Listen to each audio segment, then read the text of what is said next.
Boa tarde e obrigada por aguardarem. Sejam bem-vindos à teleconferência do terceiro trimestre de 2024 da Rumo. Informamos que os participantes estarão apenas ouvindo a teleconferência durante a apresentação e, em seguida, iniciaremos a sessão de perguntas e respostas, quando mais instruções serão fornecidas. Informamos também que a apresentação está sendo gravada e traduzida simultaneamente. A tradução está disponível clicando no botão Interpretation. Para aqueles ouvindo a videoconferência em inglês, há a opção de silenciar o áudio original em português, clicando em Mute Original Audio. Antes de prosseguir, reforço que as declarações prospectivas baseiam-se nas expectativas e premissas da administração da Rumo e nas informações atualmente disponíveis para a companhia. Essas declarações envolvem riscos e incertezas, pois referem-se a eventos futuros e dependem de circunstâncias incertas. Recomendamos a todos que leiam o disclaimer disponível na segunda página da apresentação. Gostaria agora de passar a palavra ao Sr. Felipe Saraiva, gerente executivo de Relações com Investidores da Rumo, que iniciará a apresentação. Por favor, Sr. Felipe, pode prosseguir. Boa tarde e obrigado por participar da teleconferência de resultado da Rumo no terceiro trimestre de 2024. Vamos começar com os destaques na página 3 da apresentação. Ferrovias consolidou como principal corredor logístico nos nossos mercados-chaves. Em grãos, apesar da menor demanda de exportação por grãos brasileiros, mantivemos desempenho sólido ano a ano, refletindo um aumento de market share nos estados de Mato Grosso e Goiás e nos portos de Santos, Paranaguá e São Francisco do Sul. Também registramos crescimento no volume transportado em outras categorias, com destaque para o aumento no transporte de produtos industriais, impulsionado pelo início de uma nova operação da Suzano e no Mato Grosso do Sul. Os maiores volumes, combinados com um aumento de 18% na nossa tarifa média, fortaleceram o resultado do trimestre.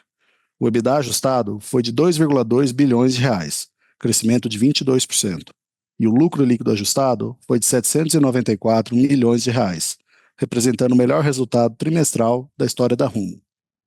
Ao final de setembro, a alavancagem financeira estava em 1,4 vezes, um nível inferior ao registrado nos trimestres anteriores e evidenciando a nossa trajetória de desalavancagem no ano. Destaco também o progresso nas obras da nova ferrovia do Mato Grosso, que irei detalhar mais à frente. Na página 4, apresento o avanço de market share no trimestre. Como comentei na tela anterior, ganhamos participação de mercado nas 4 operações aqui destacadas, tanto no trimestre quanto no acumulado dos 9 primeiros meses do ano. Na página 5, vamos aos indicadores operacionais.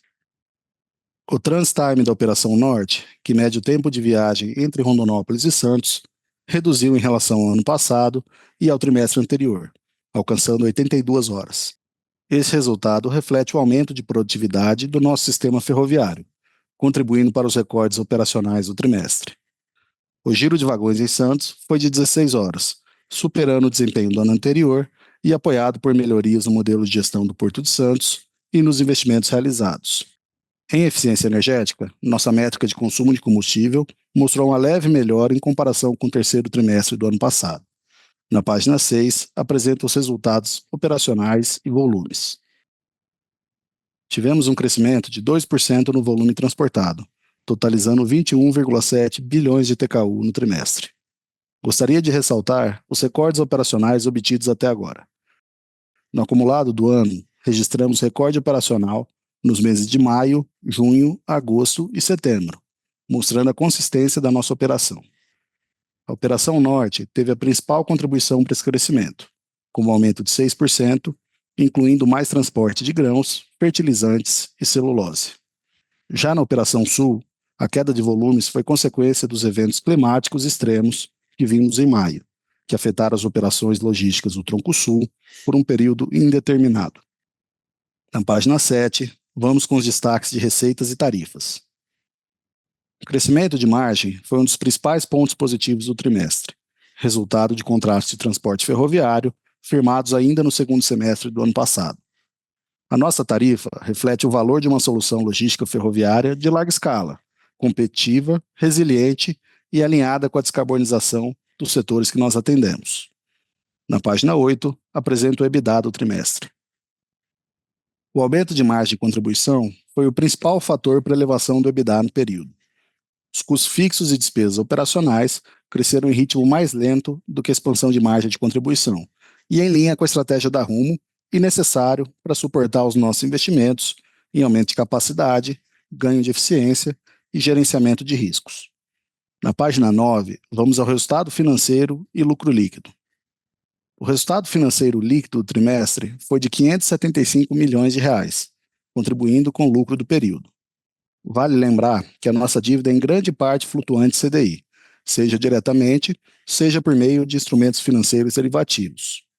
O lucro líquido ajustado foi de R$ 794 milhões, o melhor resultado trimestral da história da companhia, e impulsionado pelo sólido desempenho operacional. Na página 10, passaremos pelo endividamento. Cerramos o trimestre com uma alavancagem financeira de 1,4 vezes, uma melhora em relação ao trimestre anterior e em linha com a nossa trajetória ao longo do ano. Concluímos com sucesso mais uma série de transações para a gestão dos nossos passivos financeiros. Por um lado, emitimos R$ 800 milhões em debêntures, com vencimento de 12 anos e um custo de swap de 98% do CDI.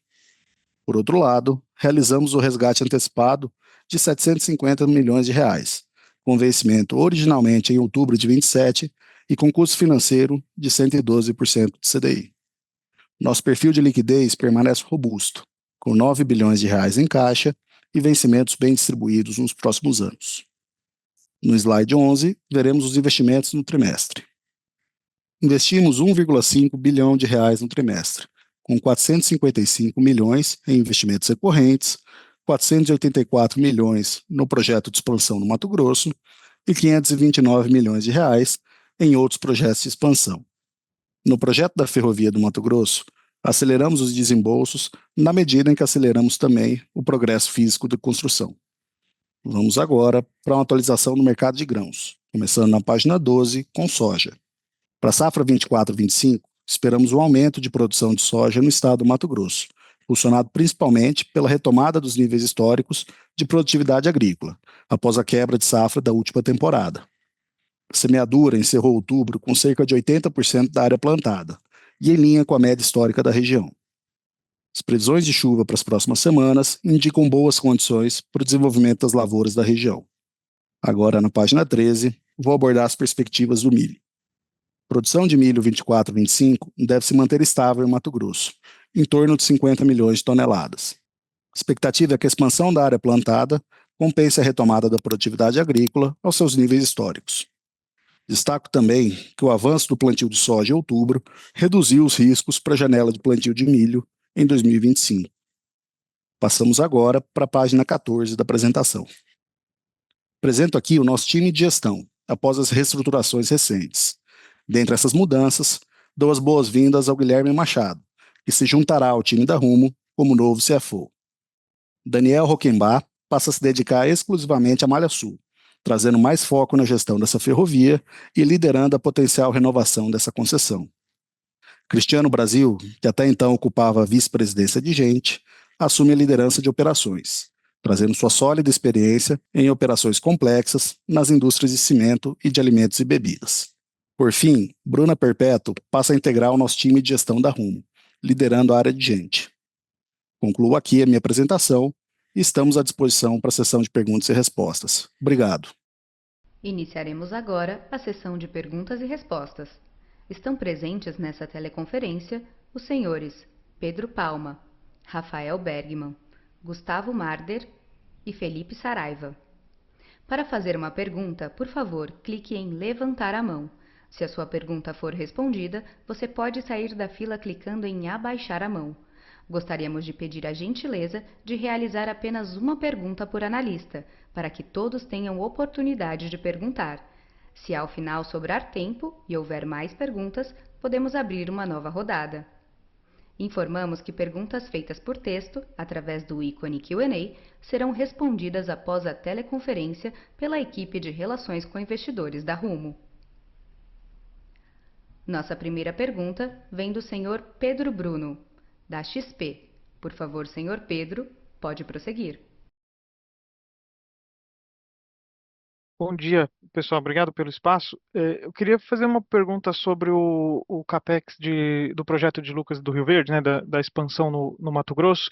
A gente viu que esse trimestre foi o mais relevante, como vocês vinham já indicando, né, que havia um ramp-up na execução desse CAPEX.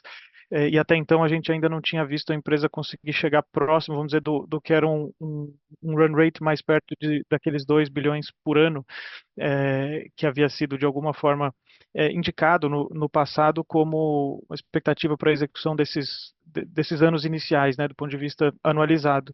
O que eu queria entender é se esse nível de próximo disso, né, foi, se não me engano, 484 milhões de execução de CAPEX nesse trimestre, se a gente deveria considerar esse nível como, entre aspas, full speed, né, de execução de CAPEX, e esse deveria ser mais ou menos um teto, vamos dizer assim, trimestral de execução, indicando que, vamos dizer, que o projeto já estaria nesse run rate de, entre aspas, full speed, como eu falei, só para confirmar e adicionar vamos dizer, uma atualização com relação a esse desenvolvimento operacional, por favor. Obrigado.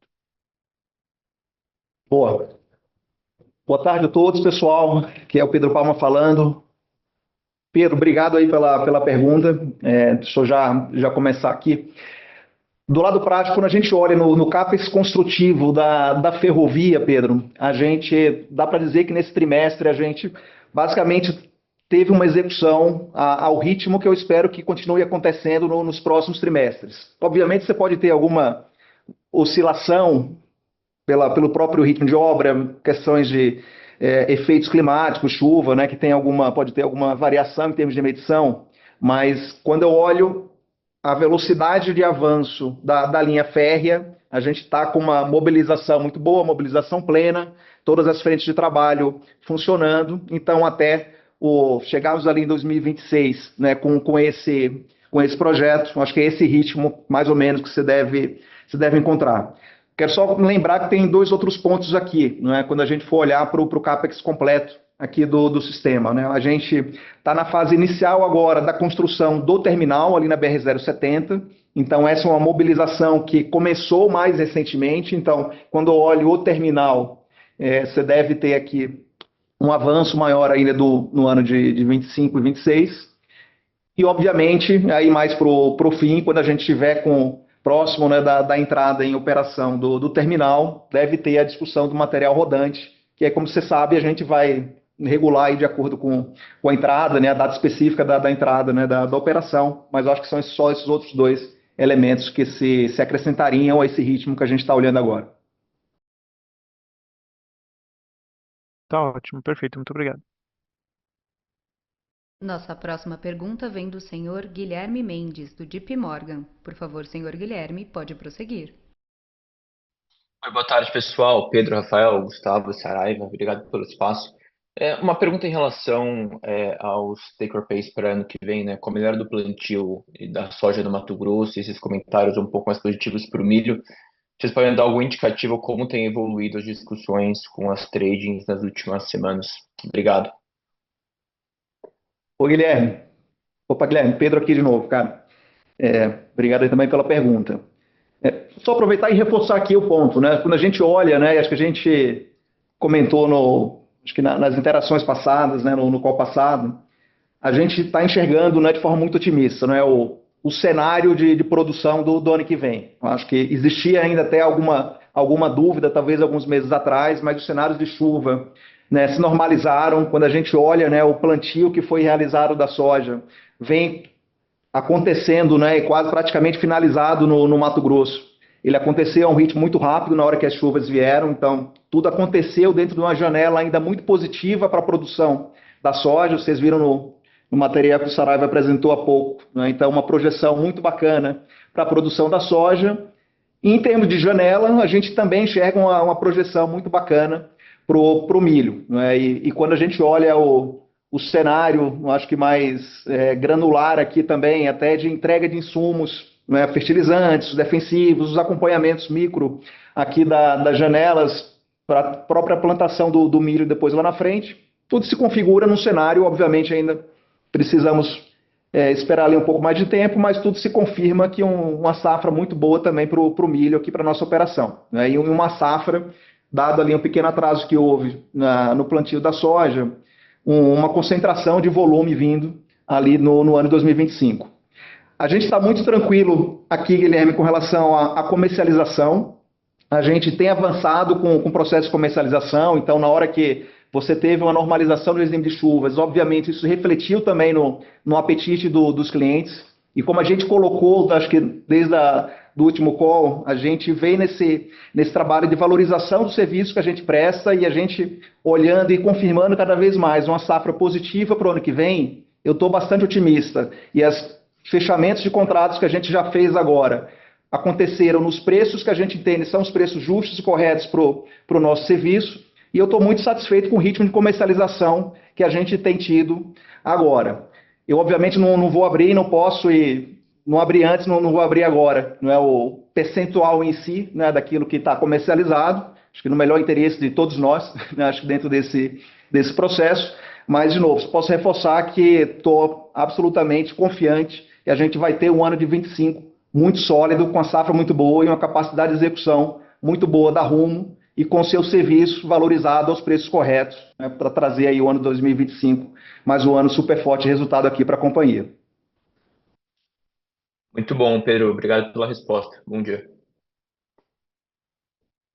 Nossa próxima pergunta vem do senhor Lucas Marchiori, do BTG Pactual. Por favor, Lucas, pode prosseguir. E aí, pessoal, bom dia, obrigado aí pelo call.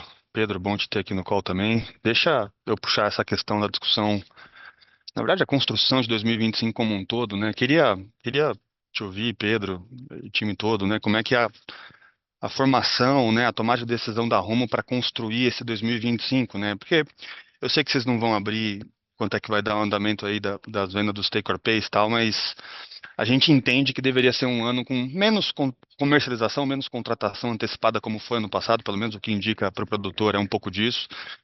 E aí eu queria saber o que isso acarreta, né, para a operação da Rumo. Então, se o mercado, né, Pedro, como for nesse ponto e vai ter essa sobreposição de safra, eventualmente esse spot deveria ir para cima, o que isso acarreta para a Rumo, né? A gente está tentando entender aqui se eventualmente todo mundo ir para o spot tem upside ou downside na média para a Rumo, né, do ponto de vista de construção de carteira de capacidade para ano que vem.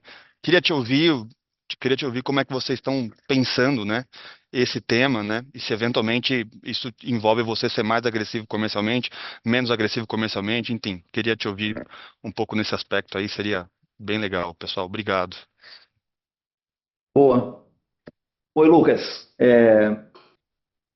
Deixa eu responder aqui. Acho que no fim, né, Lucas, acho que quando a gente olha, né, o nosso posicionamento comercial, ele do lado prático, ele vai estar muito calcado, né, nessas nossas vantagens competitivas, né, o fato de a gente ter construído ao longo do tempo uma ferrovia e uma malha, uma penetração que está nas principais regiões produtoras aqui do agronegócio, isso dá para a gente, né, um poder de originação e uma flexibilidade de originação muito forte. Então, lembra que a gente tem não só ali a operação da Malha Norte, eu tenho ali a Malha Central como um buffer de capacidade, né, dentro do todo o nosso sistema. Então, a gente veio, ao longo desse tempo, colocando mais terminais em operação, mais capacidade de originação dentro do nosso dia a dia. E isso aliado, né, à nossa excelência de execução e aliado a uma excelência comercial, né, no relacionamento com os clientes, faz com que a gente, acho que tenha conquistado aqui ao longo do tempo a posição de ser o supplier preferencial, né, dos serviços logísticos para dentro desse mercado. Então a gente procura, sendo bem transparente, né, Lucas? Cara, não quero ser oportunista, né, nos nossos processos, mas essa jornada de valorização do nosso serviço, ela veio acontecendo e continua acontecendo, tem que continuar acontecendo também para o 25. Na hora que você tem uma safra muito concentrada nesse processo, do lado prático, pode até trazer oportunidades realmente, se não tiver uma contratação plena até um horizonte muito próximo ali da safra, pode até trazer mais oportunidades de ganhos adicionais de preço até do que a gente estaria enxergando hoje aqui dentro do sistema. Mas muito transparente contigo, não é isso que eu conto, acho que não é esse processo aqui que está na minha cabeça, né? O que eu vejo é que com o passar das semanas, com a proximidade do início da safra, naturalmente as contratações vão acontecer de forma a ir ocupando as capacidades de execução que são necessárias para os primeiros meses, para a soja, para o processo todo. Não existe a necessidade operacional do lado da Rumo, para que a gente consiga maximizar a capacidade de ter previamente, entrada do ano, 100% da capacidade contratada. Isso é um mito. Eu preciso ter uma capacidade operacional prévia, eu preciso ter feito as minhas manutenções previamente, eu preciso ter uma boa gestão aqui do meu planejamento operacional. Mas a gente consegue fazer, por exemplo, esse planejamento operacional em prazos relativamente curtos. Tá? Então, não tenho preocupação em não avançar plenamente numa contratação agora. Eu acho que isso pode até dar realmente mais capacidade de precificação lá na frente. E reforçando, não é isso que é o meu grande drive aqui. Mas assim, eu não vou forçar um cliente a comprar se ele não quer comprar 100% do volume nesse exato momento. Mas a gente vai sim valorizar o nosso serviço e, obviamente, quem quiser comprar no momento de pico máximo, possivelmente a resposta vai ser: desculpa, mas agora eu não tenho mais capacidade, ou se eu tiver, e obviamente, naquele momento a capacidade vai estar valendo mais, porque vai ter uma necessidade maior. Tá ótimo. Ficou claro. Obrigado, Pedro. Bom dia a todos aí. Nossa próxima pergunta vem do senhor Daniel Gasparetti, do Itaú BBA. Por favor, Daniel, pode prosseguir. Boa tarde a todos, obrigado pelo espaço. Também é uma pergunta, a maior parte das minhas já foram feitas, mas para entender um pouco com vocês, um pouco da estratégia para a Malha Sul, pegar um pouco como vocês estão pensando, mas agora com um novo executivo dedicado a ela, como é que vocês estão pensando em questão de renovação?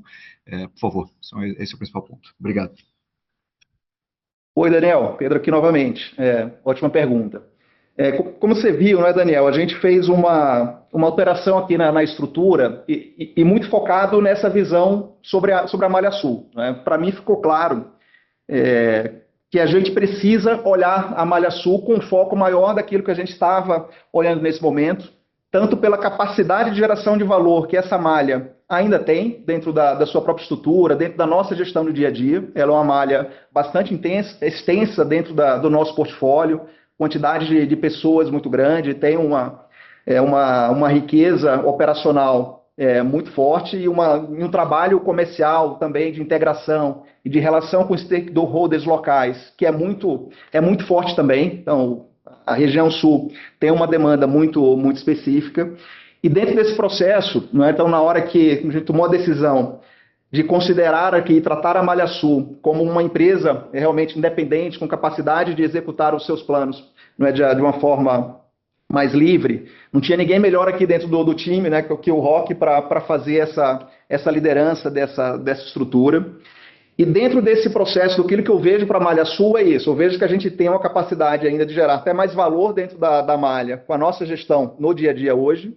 E também, é claro, Daniel, que a gente tem que preparar essa malha para a sua discussão de futuro. Né? Então, qual o futuro dessa malha? Precisa ter um plano de negócio robusto e precisa ter uma condução com o governo muito específica para que a gente avance com esse desenho e avance até com as discussões junto com o governo sobre a eventual discussão da renovação. Acho que essa discussão com o governo é algo que ainda está num passo incipiente desse processo, e o Roque agora, junto com o time da Malha Sul, e obviamente com o suporte nosso aqui, né, de Rumo SA como holding, vai sem dúvida alguma conduzir aí de forma brilhante esse processo. Né? E só aproveitando, Daniel, não é nem a tua pergunta, né, mas só para aproveitar, né, já que eu vou emendar aqui a questão de Malha Sul, né, e já falei da transição do Roque, eu vou aproveitar e comentar também, né, como é que a gente se organizou, né, eu puxei o Cristiano Brasil para assumir um papel operacional, né, mais relevante, ou seja, no caso da operação nossa, substitui o Roque como sendo a pessoa aqui de referência. Então, aproveitando para falar um pouco do Cris. O Cris é alguém que já está há 2 anos aqui conosco.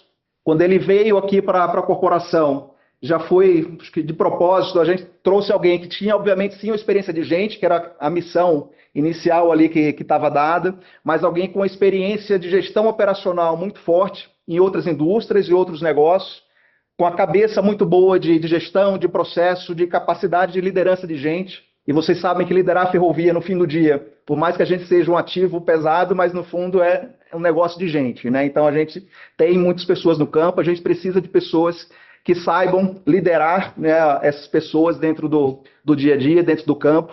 Então, assim como o Roque o Cris tem essa habilidade, essa capacidade, né? E até por ter vindo também com essa experiência toda da área de gente. Então, estou super, acho que confiante nesse desenho que a gente criou. E aí, até para dar um pouco mais de cor aí dos trabalhos que o Cris já vinha fazendo, né? No fundo, ele já vinha sendo, não vou dizer, preparado aqui dentro desse processo, né? Como um possível sucessor do Roque na Operação Norte.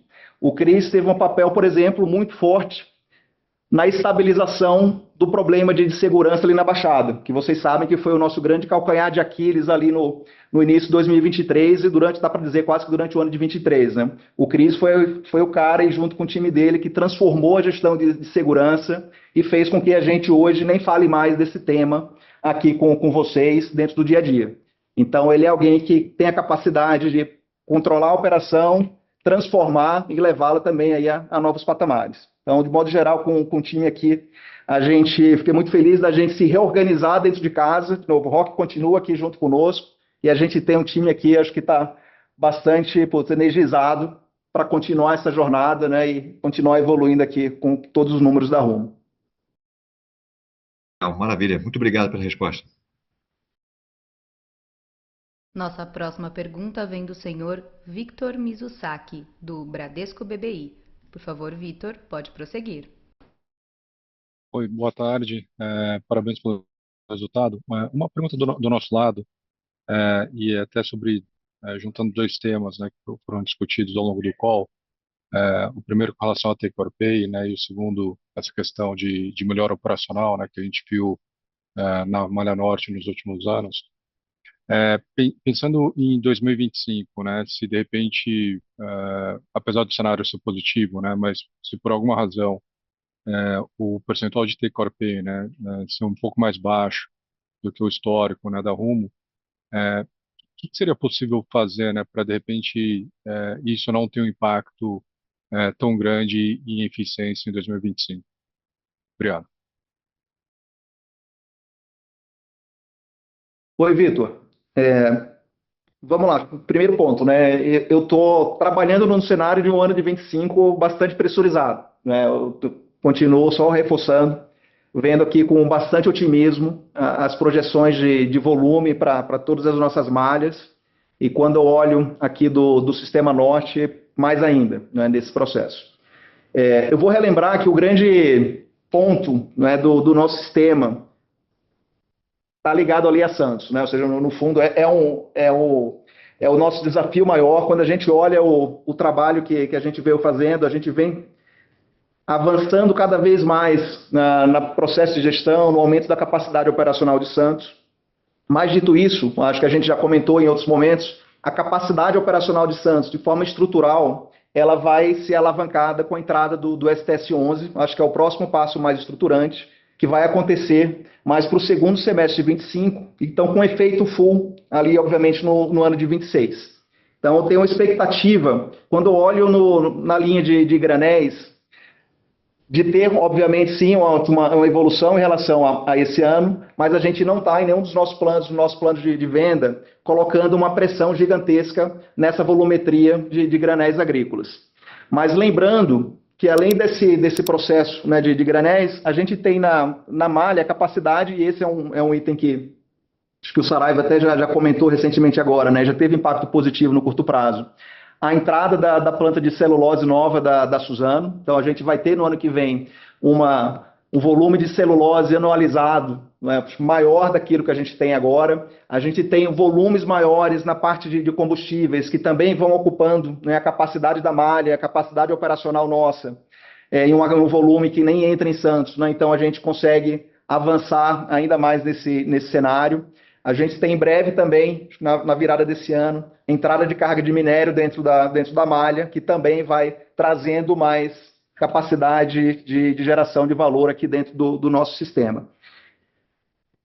Então, quando eu olho o panorama inteiro, né, lembrando, a gente tem grãos, eu tenho grãos do Mato Grosso, eu tenho grãos de Goiás, eu tenho grãos de Tocantins, eu tenho os próprios volumes, né, de açúcar de São Paulo, e com a entrada do terminal de Iturama, ali na Malha Central, e com operações que a gente já vem fazendo hoje em outros terminais, como Chapadão do Sul, tem uma distância média super positiva também, que vão ocupando a capacidade operacional do sistema ferroviário, para que a gente não fique numa dependência, vamos dizer aqui entre aspas, tão grande só de uma operação de grãos do Mato Grosso.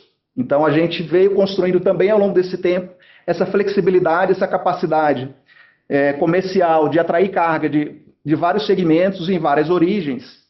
E taticamente, no dia a dia, estou exagerando talvez o dia a dia, né? Mas no cenário de curto prazo, a gente vai otimizando o balanço do sistema de acordo com essa pressão de demanda, de acordo com a nossa capacidade operacional, de forma que eu mantenha o sistema com a sua melhor capacidade possível e, de novo, cara, ao preço justo, ao preço que a gente entende que é o correto. Essa flexibilidade de originação, essa flexibilidade de segmentos nos dá, no fundo, é muito que nos dá a segurança de colocar a precificação nos patamares que a gente entende corretos, porque se não vier uma demanda para um determinado lado, seja por alguma falta eventual de acordo com o cliente ou por alguma frustração de produção, eu tenho outros segmentos, eu tenho outras regiões para suprir aquela necessidade, né? E eu consiga manter o meu sistema operacional sempre no seu limite máximo e, ao longo do tempo, fazendo com que esses gargalos venham sempre subindo a régua. Pedro, só um ponto, só para confirmar o entendimento. Então, assim, dado esse cenário, a tua variável preço, né, no spot, ele muito provavelmente vai mais do que compensar, né, de repente um volume que você, de repente, se você tivesse um planejamento, né, um pouco mais longo, pelo que o contrato de take or pay poderia te dar. Então, se você tiver menos capacidade para comprar isso para atender o spot, né, se aparecer essa demanda, provavelmente tua variável preço é mais que compensa, de repente, um volume um pouco menor. É isso? Vitor, acho que não necessariamente essa questão da variável preço. Só para ver se, para refrasear aqui, para deixar claro.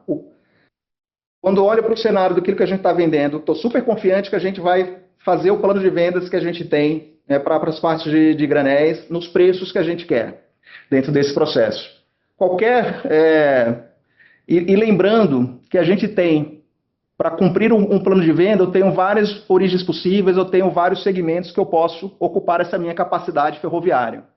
Então, não estou dependente de nenhum cliente específico, eu não estou dependente de nenhum terminal específico, eu não estou dependente de nenhuma carga aqui individual. Eu tenho uma flexibilidade dentro do meu sistema de preencher as minhas caixinhas e maximizar e ter o retorno que a gente espera dentro desse nosso cenário. Então, acho que no fim do dia é isso, não é, que a gente tem para trabalhar, é isso que a gente vai fazendo para otimizar aqui o resultado da companhia.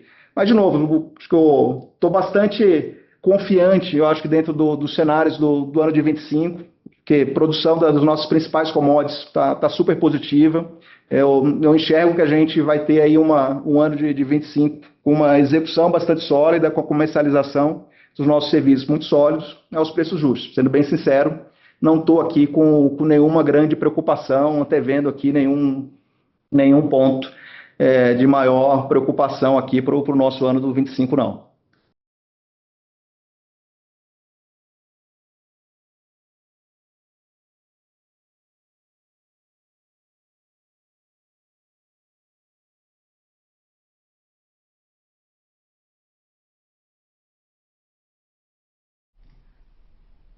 Nossa próxima pergunta vem do senhor Felipe Nielsen, do Citi. Por favor, Felipe, pode prosseguir. Oi, boa tarde, pessoal. Obrigado por pegarem minha pergunta. Queria voltar um pouquinho no ponto do CAPEX, né? A gente falou bastante sobre o CAPEX de Lucas do Rio Verde, desenvolvimento do projeto, mas se vocês puderem comentar um pouco como que tem avançado também os outros projetos que vocês estão envolvidos, tem Malha Paulista, tem a expansão do Terminal de Santos. Queria entender como que estão andando esses projetos, qual que é a expectativa de CAPEX também para o ano que vem, dado se esses projetos devem rampar ou não, como que está a divisão de energia da empresa em desenvolver todos esses projetos ao mesmo tempo, daqui para frente. Se vocês puderem comentar um pouquinho sobre os outros projetos. Obrigado. Oi, Felipe, Rafael aqui, obrigado pela tua pergunta. O guidance de CAPEX do ano que vem a gente vai passar aqui no início do ano que vem como de costume, mas talvez te dando um pouco de cor no desenvolvimento dos diferentes projetos, e pegando até o ano de 2024 como ponto de partida. Então a gente tem aqui no 24, né, já uma aceleração relativa dos investimentos da Malha Paulista, e já refletindo aqui o recente aditivo que foi celebrado. Então a gente vai ter aqui esse investimento que ele é super relevante para a gente entregar o aumento de capacidade nesse corredor, que é por onde escoa não só a própria produção de São Paulo, mas a produção do Mato Grosso e de Goiás, assim por diante. Então tem um foco muito grande da gente entregar muito bem esse aumento de capacidade. A gente falou ao longo do tempo aqui sobre os investimentos dentro do Porto de Santos, né, através da FIPS, que é a nossa associação aqui junto com as outras ferrovias. Tem muito ganho de capacidade a ser buscado ali dentro, e para amparar o que vai ser o crescimento vindo de capacidade dos diferentes terminais ali no Porto. Temos aqui o projeto do Mato Grosso, que o Pedro já comentou aqui em bastante detalhe, está plenamente mobilizado.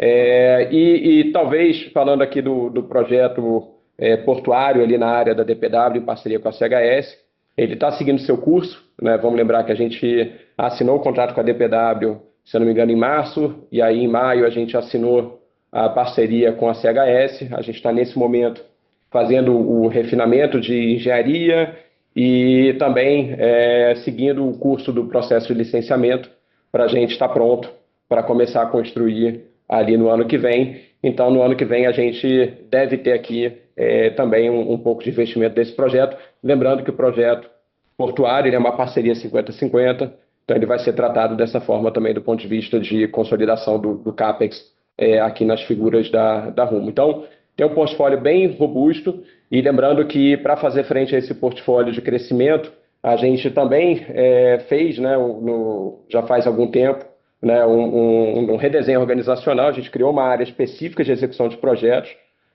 com as subdivisões que são adequadas para enfrentar cada um desses blocos, né? Tem o bloco do Mato Grosso, tem o bloco da Paulista e da Ferrovia do Porto de Santos, e também já tem um bloco que está pronto para a gente seguir com a execução do terminal de grãos e fertilizantes na área ali da DPW, em parceria com a CHS.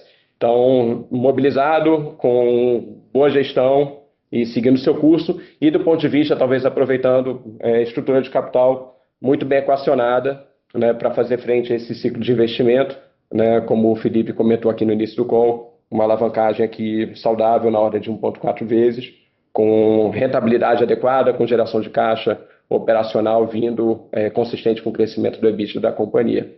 Tá bom? Obrigado pela tua pergunta. Perfeito, obrigado. A sessão de perguntas e respostas está encerrada. Gostaríamos de passar a palavra ao senhor Rafael Bergman para que faça as considerações finais da companhia. Bom, eu queria, em primeiro lugar, agradecer aqui a confiança dos acionistas, né, nesses meus 3 anos aqui de Rumo, agradecer os bons desafios.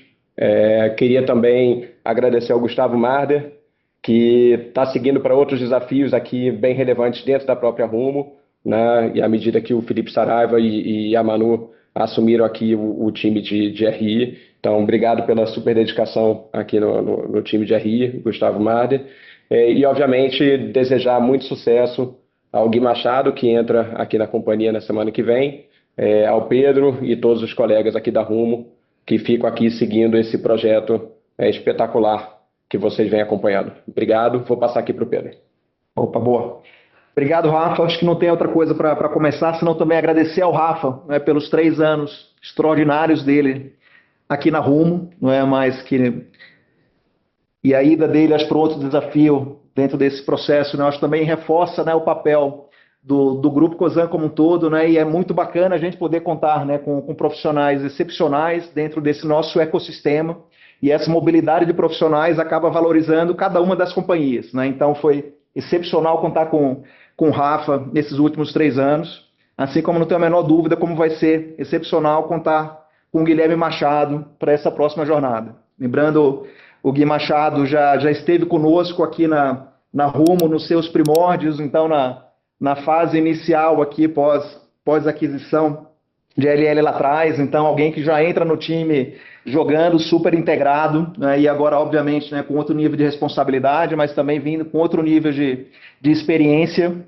E só para fechar, acho que a gente acabou de entregar, o Rafa sai com chave de ouro, né, entregando um trimestre excepcional aqui na Rumo, um trimestre de recordes e um trimestre que, mais do que o recorde, de estabilidade. Né, quando a gente olha a solidez financeira da companhia, com nível de alavancagem de 1,4 vezes. Quando olha o volumetrias que a gente vem executando, vocês estão vendo que mês após mês a gente tem consolidado um padrão de execução super alto, e essa é a régua que a gente quer subir sempre mais daqui para frente. Quando a gente olha o cenário de capacidade de precificação, de geração de valor desse negócio, e quando a gente olha o futuro que está sendo construído, com o avanço das obras do Mato Grosso, e muito em breve, com o início das obras no Porto de Santos, né, do novo terminal, junto com a CHS, tenho aqui um otimismo enorme, uma enorme certeza que a gente vai seguir a Rumo aqui nessa jornada, nesse seu próximo ciclo, de bastante sucesso. Obrigado aqui a todos os acionistas pela confiança de vocês nessa